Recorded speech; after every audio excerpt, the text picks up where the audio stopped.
Dear students, welcome to the today e-lecture of Marketing Management Unit 2nd, Understanding Marketing Environment, lecture number 10, part 2nd. Lecture number 10 के part first में हमने concept of environment पढ़ा था, marketing environment पढ़ा था, characteristics of environment पढ़े थे। उसके बाद फैक्टर्स अफेक्टिंग मार्केटिंग एनवायरनमेंट पढ़ा था, जिसमें एक्सटर्नल एनवायरनमेंट स्टार्ट किया था और एक्सटर्नल एनवायरनमेंट में मैक्रो एक्सटर्नल एनवायरनमेंट को डिटेल में डिस्कशन करना स्टार्ट किया था। तो सबसे पहले हमने डेमोग्राफिक एनवायरनमेंट को डिस्कस किया था और उसके बाद फिर पॉलिटिकल एनवायरनमेंट को डिटेल में डिस्कस किया था। अब पार्ट सेकंड में बचे हुए जो पॉइंट्स हैं उनको हम डिटेल में डिस्कस करेंगे। तो पॉलिटिकल एनवायरनमेंट के बाद नेक्स्ट मैक्रो एक्सटर्नल एनवायरनमेंट कौन सा आता है? Legal environment. आप किसी भी कंट्री में बिजनेस कर रहे हो तो आपको वहाँ के लीगल एनवायरनमेंट की स्टडी करनी पड़ेगी और उसी के अकॉर्डिंग ही अपने बिजनेस को प्लान करना पड़ेगा। तो कोई भी कंपनी किसी दूसरी कंट्री में जा रही है और वहाँ के लीगल एनवायरनमेंट की स्टडी नहीं कर रही है तो उसका बिजनेस फ्लोरिश नहीं होगा। और अगर वो वहाँ के लीगल एनवायरनमेंट की स्टडी कर रही है और उसके अकॉर्डिंग अपनी बिजनेस प्लानिंग कर रही है तो उसका बिजनेस वहाँ पर फ्लोरिश होगा। तो कोई भी कंपनी है उसके लिए उस कंट्री के जो लॉज और रेगुलेशंस होते हैं वो उस कंपनी की फंक्शनिंग पर इम्पैक्ट डालते हैं। तो इंडिया में बेसिकली कौन कौन से इम्पोर्टेंट लीगल एक्ट्स हैं जो कि बिजनेस के पॉइंट ऑफ व्यू से इम्पोर्टेंट हैं? Companies act 1956, MRTP act, monopoly and restrictive trade practices act, consumer protection act 1986, water prevention and control of pollution act 1974, air prevention and control of pollution act 1981, FEMA foreign exchange management act जिसे कि पहले फेरा बोलते थे, foreign exchange regulation act. For example Norway में कुछ sales promotion schemes हैं जैसे कि ट्रेडिंग स्टाम्प्स, कॉन्टेस्ट, प्रीमियम्स, इनको अनफेयर इंस्ट्रूमेंट मानते हैं प्रोडक्ट प्रमोशन के लिए। तो वहाँ पर कोई कंपनी है इन मेथड्स को यूज़ नहीं कर सकती। इंडिया में जो भी फूड कंपनीज हैं उनको FSAI का लाइसेंस लेना पड़ेगा। जो भी कंपनी इंडिया में बिजनेस कर रही है, इलेक्ट्रिकल प्रोडक्ट्स बना रही है और अगर वो क्वालिटी दिखाना चाहती है तो ISI मार्क लेना पड़ेगा। ज्वेलरी में हॉलमार्क है वो लेना पड़ेगा। तो ये इंडिया का क्या है? लीगल एनवायरनमेंट है। तो इंटरनेशनल बिजनेस में कंपनीज एक से ज़्यादा कंट्रीज में बिजनेस करती हैं, हर कंट्री का लीगल एनवायरनमेंट अलग होता है। तो उनको उन लीगल एनवायरनमेंट की स्टडीज़ करते हुए अपने बिजनेस को आगे कंडक्ट करना होता है। नेक्स्ट आ जाता है टेक्नोलॉजी। टेक्नोलॉजी का क्या मतलब होता है? टेक्नोलॉजी एनवायरनमेंट का कि साइंटिफिक नॉलेज और टूल्स हैं उनका यूज़ करना किसी भी स्पेसिफिक प्रॉब्लम को सोल्व करने के लिए इफ़ेक्टिव मैनर में, तो वही क्या कहलाती है? टेक्नोलॉजी। जैसे कि फॉर एग्जांपल गर्मी ज़्यादा लग रही है तो साइंटिफिक नॉलेज का यूज़ करते हुए फ़ैन आ रहे हैं, AC बन गए, तो ये क्या है? टेक्नोलॉजी। एंटरटेनमेंट है उसके लिए टेलीविज़न है, इंटरनेट है, तो ये भी क्या है? टेक्नोलॉजी। तो टेक्नोलॉजी बेनिफिशियल भी हो सकती है और टेक्नोलॉजी डेंजरस भी हो सकती है। ये डिपेंड करता है कि आप टेक्नोलॉजी को कैसे यूज़ करते हो। जैसे एटॉमिक है टेक्नोलॉजी है, वो पावर जनरेशन में भी यूज हो रही है और वो एटॉमिक बम में भी यूज हो रही है जिसका कि हिरोशिमा और नागासाकी पर इम्पैक्ट देखा जा चुका है। तो आज की डेट में हम अपना जीवन कैसे यापन करते हैं ये किस पे डिपेंड करता है? टेक्नोलॉजी पर। हमारी खाने की habits, sleeping patterns, health care, work style, ये सब किससे इन्फ्लुएंस्ड है? टेक्नोलॉजी। इंटरनेट के एडवेंट से लोग अपने घर से वर्क फ्रॉम होम कर सकते हैं, अपने घर से बैठे बैठे प्रोडक्ट्स का ऑर्डर दे सकते हैं।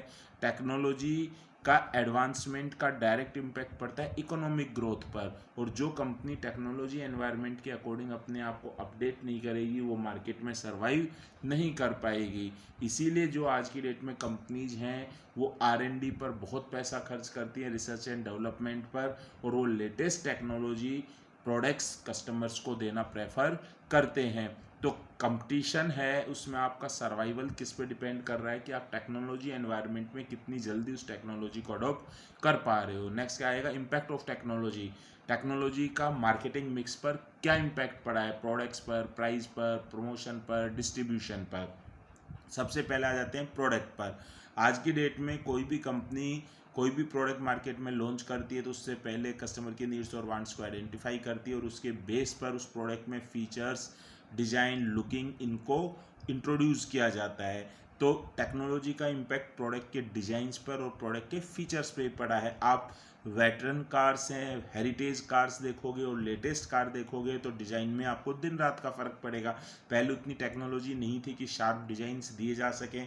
आजकल जो कार है उनमें शार्प डिज़ाइंस आते हैं। पहले CRT black and white television थे, फिर कलर टेलीविज़न आए, उसमें CRT टेलीविज़न आए, LCD टेलीविज़न आए, प्लाज्मा टीवी टेलीविज़न आए, LED टेलीविज़न आए, अब OLED टेलीविज़न आ रहा है, QLED टेलीविज़न आ रहे हैं। तो टेक्नोलॉजी का इम्पैक्ट प्रोडक्ट पर भी पड़ रहा है। पहले है कंप्यूटर्स आते थे, कंप्यूटर्स में पहले है बल्कि कंप्यूटर्स आते थे, फिर LCD कंप्यूटर्स आए, अब ऑल इन वन कंप्यूटर्स आ रहे हैं जिनमें अलग से मॉनिटर की ज़रूरत नहीं है। तो टेक्नोलॉजी का इम्पैक्ट हर चीज़ पर पड़ रहा है। पहले आप देखते थे कि जो मोबाइल फ़ोन्स हैं वो बल्कि थे, हैवी थे, कीपैड वाले थे, फिर धीरे धीरे है टच स्क्रीन वाले फ़ोन आए, फिर अब स्मार्टफोन्स आए। इवन आज की डेट में तो स्मार्ट स्पीकर्स भी आ रहे हैं, स्मार्ट टेलीविजन्स भी आ रहे हैं।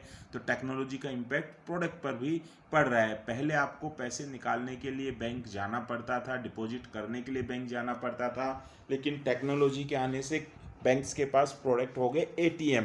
तो ATM की वजह से आपको बार बार बैंक जाने की ज़रूरत नहीं है। आप अपने नियरेस्ट लोकेशन पर ATM से पैसे विड्रॉल कर सकते हो। इनिशियल लेवल में 2D गेम्स थे, फिर 3D गेम्स आए, अब वर्चुअल गेम्स आ रहे हैं। तो ये सब टेक्नोलॉजी का इम्पैक्ट किस पर पड़ रहा है? प्रोडक्ट पर पड़ रहा है। सेकेंड है प्राइस।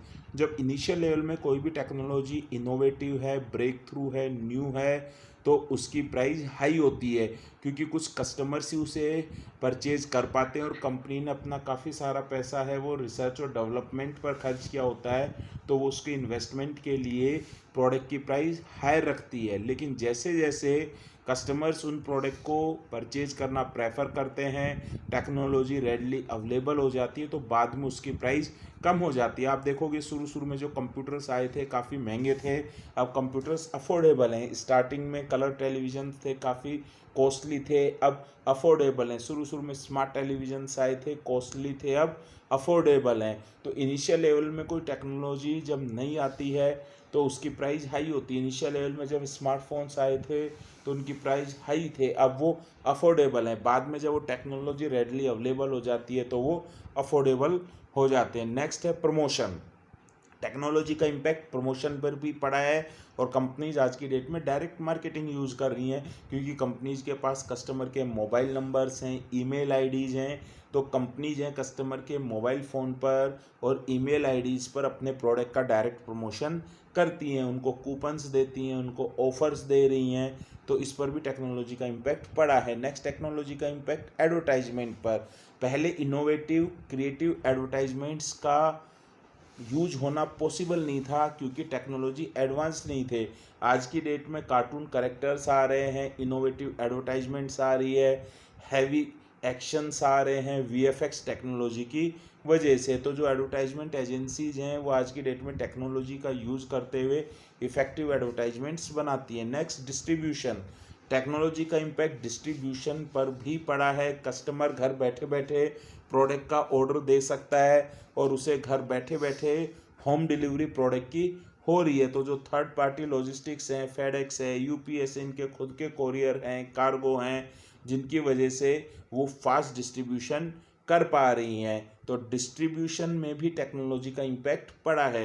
डिस्ट्रीब्यूशन में वेयर हाउसिंग भी आते हैं। तो टेक्नोलॉजी की वजह से आज की डेट में जो वेयर हाउसेज हैं वो टेम्परेचर कंट्रोल्ड वेयर हाउस हैं, जिनमें प्रोडक्ट्स को एक पर्टिकुलर टेम्परेचर पर स्टोर किया जा सकता है। वेयर हाउस में डिस्ट्रीब्यूशन में प्रोडक्ट को बार बार लोड और अनलोड करना पड़ता है, तो उसमें भी टेक्नोलॉजी का यूज हो रहा है। कन्वेयर बेल्ट्स हैं, फोर्कलिफ्ट्स हैं, इनकी वजह से प्रोडक्ट की लोडिंग और अनलोडिंग जल्दी हो रही है और उसमें कोई ब्रेकेज या वेस्टेज नहीं हो रही है। तो टेक्नोलॉजी का इम्पैक्ट किस पर हो रहा है? डिस्ट्रीब्यूशन पर भी हो रहा है। तो इसी के साथ ही आपका ये lecture number 10 part second complete होता है, जिसमें हमने मैक्रो एक्सटर्नल एनवायरनमेंट में demographic environment, political environment, legal environment और टेक्नोलॉजी एनवायरनमेंट को डिटेल में डिस्कस किया है। Thank you very much.